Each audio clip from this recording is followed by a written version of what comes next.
Hi all, welcome to discussion number 2. Let's start with Patriot or Traitor. I wanted to begin with the Espionage Act of 1917. That's the act that was used to indict and or convict everyone in this discussion, so it's important to know the 4 key provisions of this act. The first is interfering with the military. It is a crime to make false statements with the intent of blocking the U.S. military from succeeding or helping the enemy to succeed. The second is causing disloyalty. It is a crime for any act that causes disloyalty, insubordination, mutiny, or refusal of duty. The third is obstructing recruitment. It is a crime to obstruct the duties of a recruitment officer or to interfere with the operation of a recruitment office. The fourth is censorship and mail. The Postmaster General is authorized through this act to block the distribution of any anti-war mail or publication.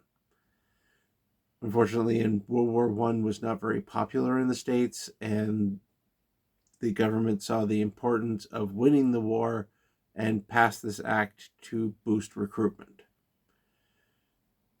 It has gone through many amendments over the years, and the Supreme Court, in one interpretation, coined the term clear and present danger, which, if you're a movie buff, will sound very familiar.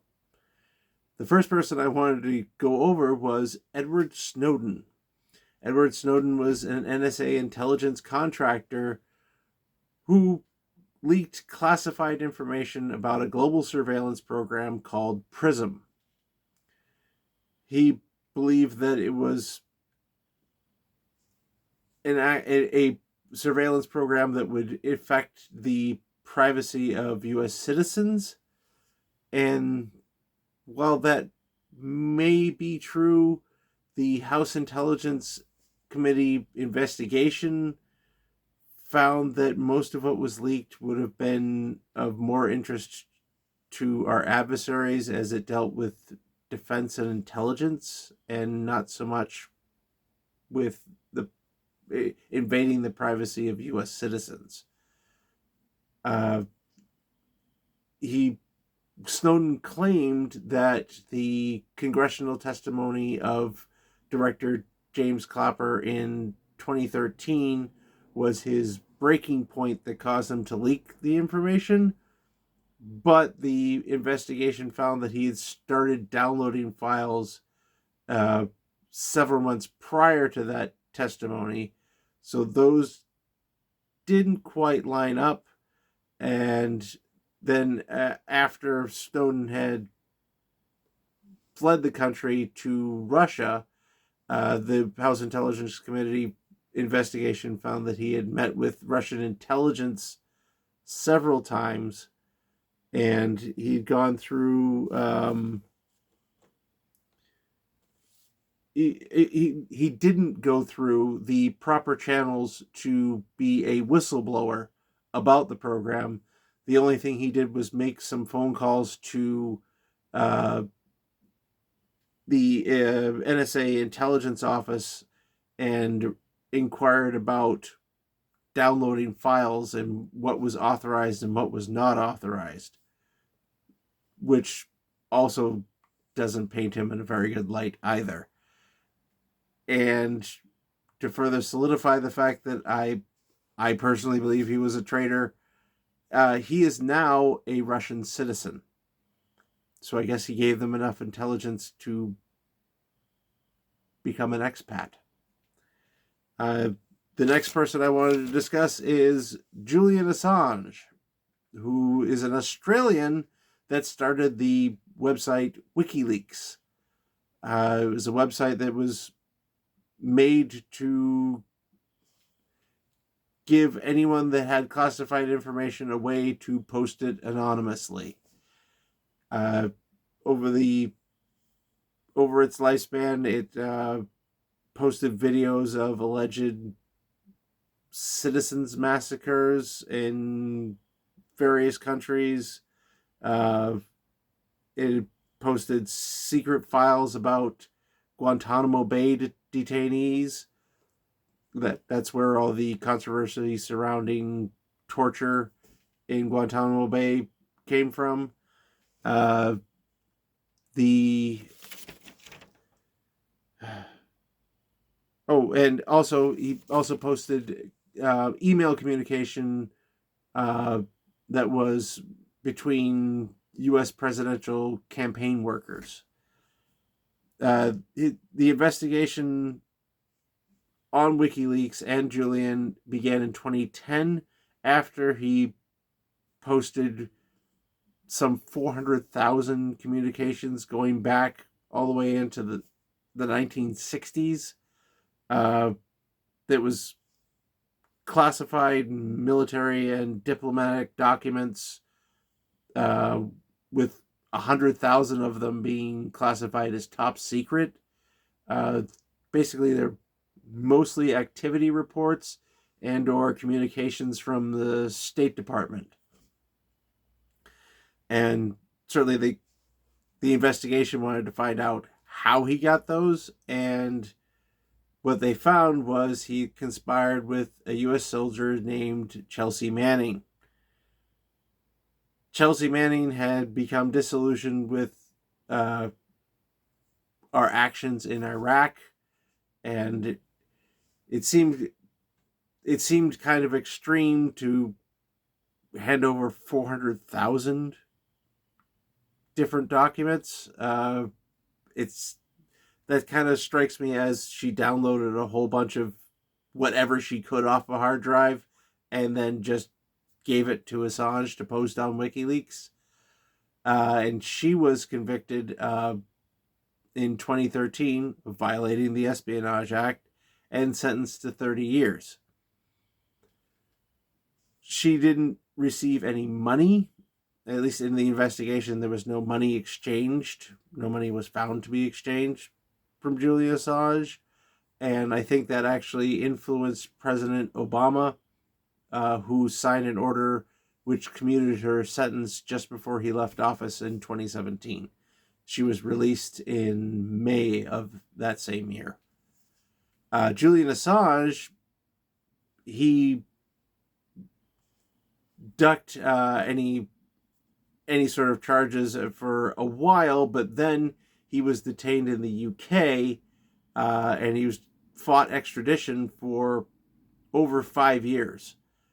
And finally, after 62 months being detained in the UK, he accepted a plea deal to plead guilty to conspiring with Chelsea Manning, but he only agreed to do so in a court that was not on mainland USA.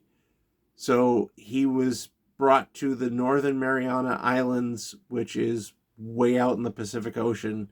He pled guilty in court and was sentenced to time already served, as he had been detained for 5 years, and then basically don't come back to the U.S. without special permission, which is really just don't come back.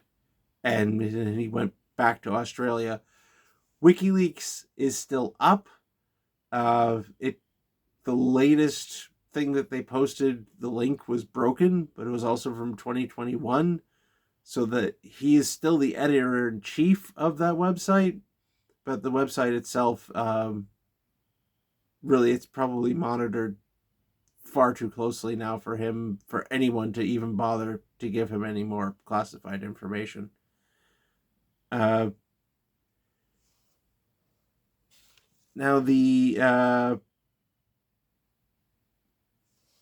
and now we can move on to Mr. Thomas Drake. He was a high-ranking senior executive for the NSA, and he evaluated 2 surveillance programs, one called Trailblazer and one called Thin Thread. He found Thin Thread was less invasive in the privacy of U.S. citizens, but when the NSA rejected Thin Thread and leaned more towards Trailblazer, he attempted to go through the proper channels and become a whistleblower but he was largely ignored, and that caused him to release classified information about both projects to the press. He was indicted in 2010, and during his trial, 60 Minutes actually put up an episode that went over his entire case, and as a result, in 2011, the U.S. dropped the charges against him. He was a decorated Air Force and Navy veteran, who then, after the charges were dropped, he actually received the Ridenour Award for truth-telling, and I think he retired recently, but he was a public speaker, advocating for civil rights and liberties all over the country. Someone who attempted to do it right and then just decided that no, the public needs to know this. And I think, and he stuck to his guns. He wouldn't take any plea deal because, and I quote, he would not plea bargain with the truth. That is pretty patriotic to me. Even with Chelsea Manning, she didn't take any money for what she did. It's kind of maybe a bit sloppy. But she also, being in her position, just a regular soldier, being a whistleblower wasn't really an option. So she wanted everyone to know what was going on. That could also be considered patriotic, whereas, say, Edward Snowden, no, if he had any intention of being patriotic at first, he kind of threw that out the window when he became a Russian citizen. That's something where if you're not a very rich person, suddenly becoming a Russian citizen when you're an American citizen is not an easy thing to do. That is... Now, I wanted to go over one other person who is... What about the spies? Well, here's a spy. Aldrich Ames. He was a CIA counterintelligence, literally a spy that was in fact working for the Soviet Union. What he did was feed the Soviet Union a bunch of intelligence on CIA operatives working for the West in the Soviet Union itself. He compromised them and well over 100 missions that were going on during the Cold War. He was convicted in 1994 and was sentenced to life without parole. He is still in a federal penitentiary in Maryland. He is, I think, 84 years old. And that is an actual spy, an actual traitor who was convicted of, through the Espionage Act, of being a spy. Literally the one that you would see in the movies. That was him, and I dug through and nothing was actually confirmed, but it is likely he got quite a few operatives killed with his intelligence that he gave to Soviet Union.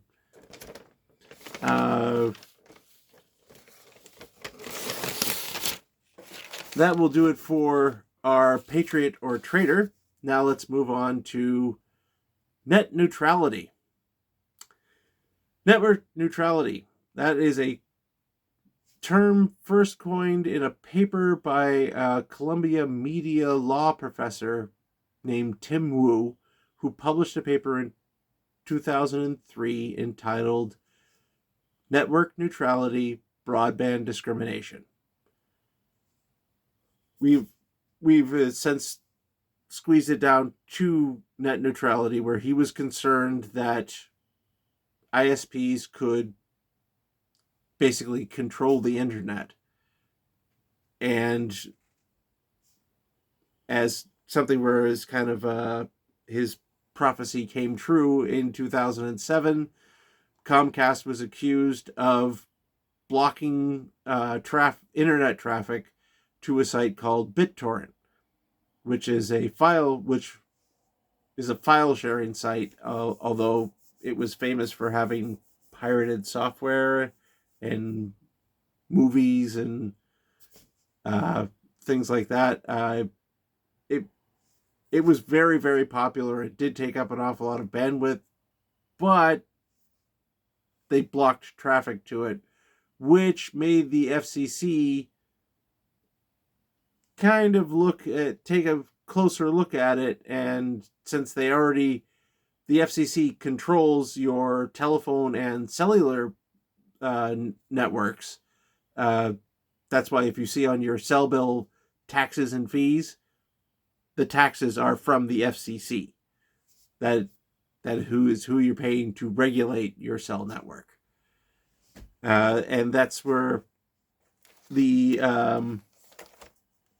because the internet had become such a massive communication, just the network itself is taking over everything. So the FCC looked at it and said, we don't want ISPs doing that. We're going to institute the open network order, open internet order, which basically stopped ISPs from, toning down traffic over here, blocking any website that because of bias, it could be political, or because BitTorrent had pirated software and movies and music. They said, no, you cannot block that. But Comcast sued them and won. So basically that order got put to the side for a while, and they could go ahead and control internet traffic again. But in 2015, then President Obama signed an executive order which put the open internet order back into effect, which was then taken off. That executive order was taken off by Trump in 2017, and then it had been off for several years, and then the FCC had a vote and had the order put back onto the books, an executive order signed by Biden at the time, put it back onto the books, and which caused Comcast to go back to court and sue again. And just recently, just this year, the Sixth Circuit Court of Appeals found in favor of Comcast, and now the net neutrality is basically destroyed. The only way to block the only way to get that order or any sort of net neutrality to come back, it would take an act of Congress. They have to pass a law that will make it so that the ISPs cannot give more bandwidth to somebody that pays more money, or well, the internet the bandwidth is very large, but it is finite. So giving more bandwidth to certain people that pay more money, or certain businesses that pay more money, could in fact suck away it will take more bandwidth away from people that can't afford that, or even stop small businesses from being able to afford more bandwidth, which will affect it could kill their business. Like, net neutrality should be a thing. The Congress really does need to pass that law, because the internet is ubiquitous. It's something that people's lives depend on the internet. There are adults walking around today that have only ever paid bills through the internet. They've never written a check. They don't even know what a check is. I don't have any checks anymore. I pay everything online. Being able to restrict the ISPs have far too much control over the internet, and it's something where now, because that order will not be playing back and forth, and the FCC, I should say, they lost the case because they never got jurisdiction over the internet. The FCC does not control the internet. It doesn't have anything to do with it. So that's the reason why they lost the case. I don't understand why, because when they initially put through that order, they were told they didn't have jurisdiction when Comcast first sued them, and they never bothered to get jurisdiction over the internet, and it's just something that could have happened way before that. Yeah, that concludes my talk. Sorry I went a little bit over, but I wanted to be somewhat thorough. I look forward to watching all of your videos as well.